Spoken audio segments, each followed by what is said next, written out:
آدمی جو جادو ٹونا اور جن چڑیل بھوت کی باتیں کرتا ہے اس پہ ٹونے بھی ہوتے ہیں, جادو بھی ہوتے ہیں, جن بھی آتے ہیں, چڑیلیں بھی آتی ہیں, بھوت بھی آتے ہیں, تعویذ بھی نکلتے ہیں اس کے گھر سے.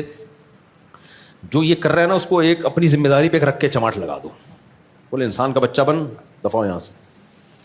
تو ابھی ایک صاحب کا فون آیا, میرے گھر میں ایک عامل آیا ہوا, اس نے تعویذ نکالے اور جادو اور فلانا. میں نے کہا دیکھ اگر تو نے اس عامل کی کٹ لگا کے گھر سے نہیں بھیجا نا تو زندگی بھر کے لیے تیرے گھر میں چڑیل بھوت بندر کے پنجے, یہ زندگی بھر کے لیے, کبھی مسور کی دال, کبھی بندر کے پنجے, کبھی خون کی چھینٹیں, یہ زندگی بھر کے لیے گیا. اس لیے خون کی چھینٹیں ادھر آئے کلر کروا دیا کر, صاف کروا دیا اگر خفیہ کیمرے لگا دے گے کون چھینٹیں مار کے جا رہا ہے. اس سے زیادہ تو یہ جن کو دوسری شادی کے اور جادو ہو رہے ہیں نا, ان کو میرا پیغام بھیج دو کہ ناٹک چھوڑ دے, انسان کا بچہ بن جا. اچھا یہ بھی ہوتا ہے بعض دفعہ بڑے بڑے ڈرامے چل رہے ہیں. آپ اب دیکھو کس سے پھر یاد آتے ہیں نا, یہ نا کچھ لوگ اپنے اوپر گھننے بنے ہوئے ہوتے ہیں, دوسری شادی کر کے اب پہلی بیوی کے سامنے ایسا بنے گا جیسے جادو ہوا ہے مجھ پہ, جن نے کرائی ہے میری دوسری شادی. گھننے بن جاتا ہے, وہ ترس کھا رہی ہوتی ہے, ہائے بیچارے کو کیا ہو گیا. میں نے جب اللہ معاف فرمائے دوسری کی تھی نا, میں زیادہ رو رہا تھا جیسے مجھے بہت غم ہو رہا ہے. یہ طریقے ہوتے ہیں بھائی.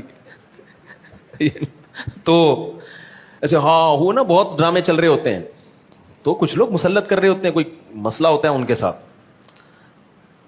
ایک نوجوان آیا اپنے ابا کو لے کے, اس نے کہا میرے ابا میں شادی کرنا چاہتا ہوں, ابا نہیں مان رہے, آپ ان کو سمجھائیں. رشتہ اچھا تھا, میں نے کہا یار چلو میں سفارش کر دوں, کام ہو جائے تو اچھی بات ہے یار میری سفارش پہ.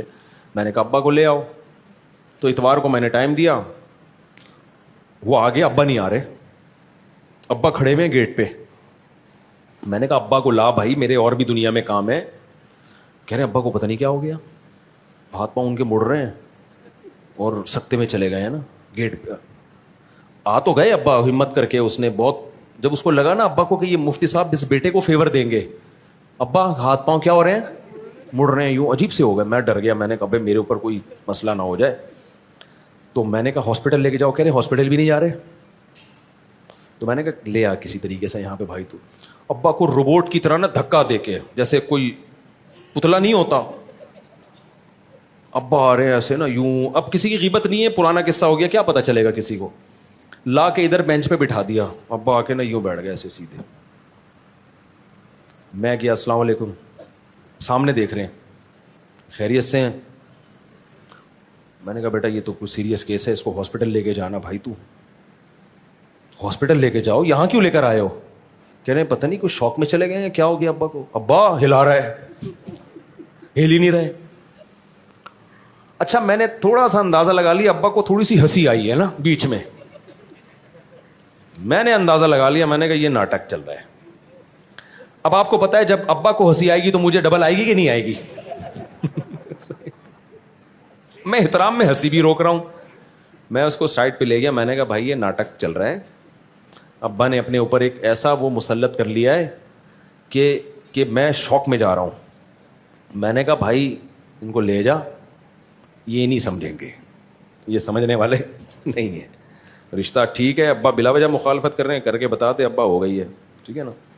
پھر سچی مچی کا ہوگا جو بھی ہوگا. ابھی ناٹک چل رہا ہے, ابھی کیا چل رہا ہے فل, کیونکہ اتنی دیر تک کوئی آدمی اس کنڈیشن میں ہو تو گر چکا ہوتا اب تک. وہ اتنی دیر تک تھوڑی اس کنڈیشن میں. میں نے کہا بھائی لے جا. تو وہ بھی کہہ رہا ہے مفتی صاحب یہ ابا نے صحیح ناٹک کیا یار, بات ہی نہیں کی نا, بیٹھے رہے ہیں چلے گئے ایسے ہی. وہ پروگرام کیا ہو گیا, سارا کینسل. تو یہ بڑے ناٹک چلتے ہیں اس میں بھائی.